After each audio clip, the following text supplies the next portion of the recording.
Life is similar to a boxing match. You are declared a loser not when you fall, but when you refuse to stand up. I'm Michelle Yu of Team Flash Out Korea.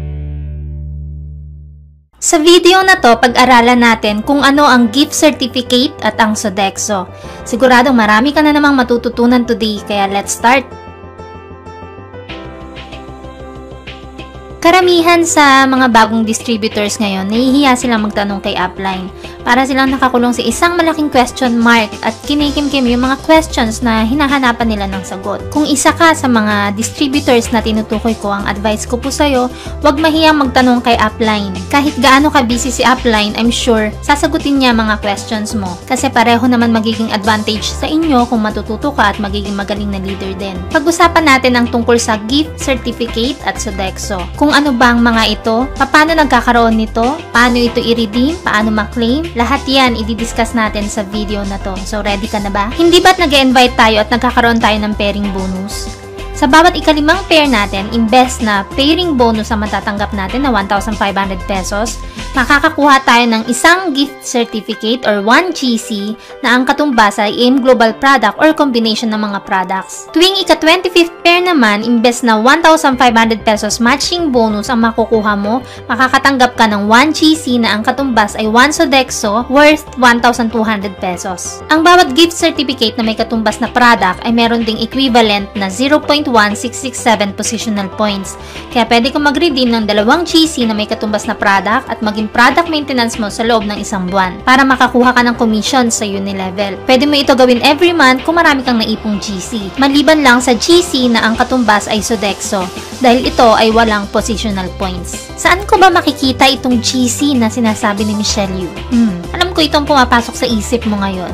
Kapag nag-login ka sa webpage mo, makikita mo may nakalagay na available 5th cycle coupon in pieces sa right side ng dashboard mo. Ito yung tinatawag nating GC. Kung ilan yung quantity na nakikita mong meron dyan, yan yung available GC na pwede mong i-redeem. At ituturo ko sa'yo ngayon ang step-by-step procedure kung paano ito i-redeem. Step 1, magpunta ka sa left side ng dashboard mo at i-click mo ang gift check. Kung ilang GC meron ka na nakikita mo dito, yan ang i-type mo dito sa box. Pwede mong i-claim lahat ng sabay-sabay or pwede rin namang paunti-unti. It's up to you. Then, mamili ka kung saan mo gustong pumasok ang points nito, left or right. Saan mo naman makikita ngayon kung saan mo dapat ipasok ang points.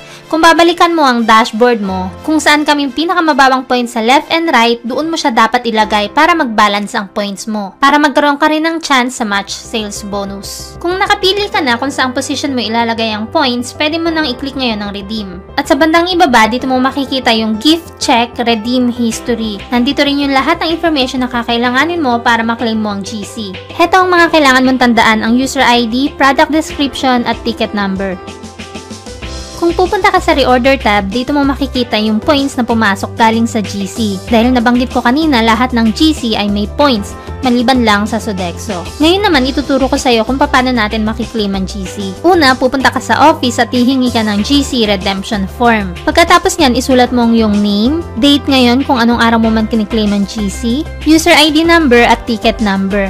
Kanina nabanggit ko na ito yung makikita mo dun sa GC Redeem History. Kung nag-claim ka naman ng GC sa iba't ibang head mo, pwede mo nang pagsama-samahin dito lahat basta tama yung mailalagay mong user ID number. Pagkatapos nyan, pirmahan mo lang sa bandang ibaba at pwede mo na itong iabot sa counter kasama ng iyong valid ID. Alam kong nasa isip mo ngayon, paano kung busy ka, wala kang time para maklaim ang GC mo, or OFW ka sa ibang bansa, meron namang way basta meron kang pwedeng mautusan at mag-claim ng GC para sa'yo. Ito lang ang dapat mong gawin. Gumawa ka ng authorization letter at pwede mong gayahin ng pattern na to or gumawa ka ng sarili mo. Isulat mo lang dito ang complete name mo at yung complete name ng taong pinakiusapan mo para mag-claim, user ID number ng GC, product at ticket number. Huwag kalimutang pirmahan at isama ang iyong dalawang valid IDs.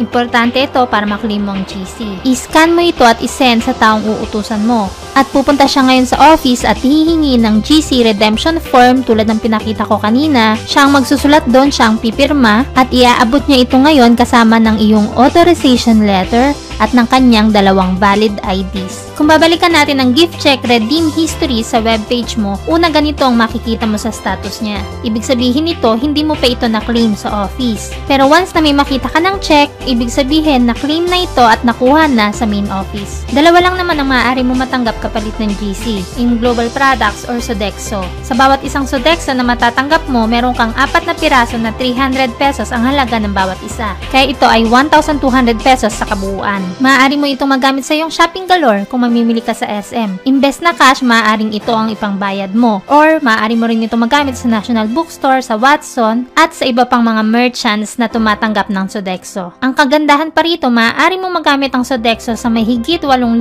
outlet sa buong Pilipinas. At makikita mo ang buong list nito sa merchants.sodexo.ph.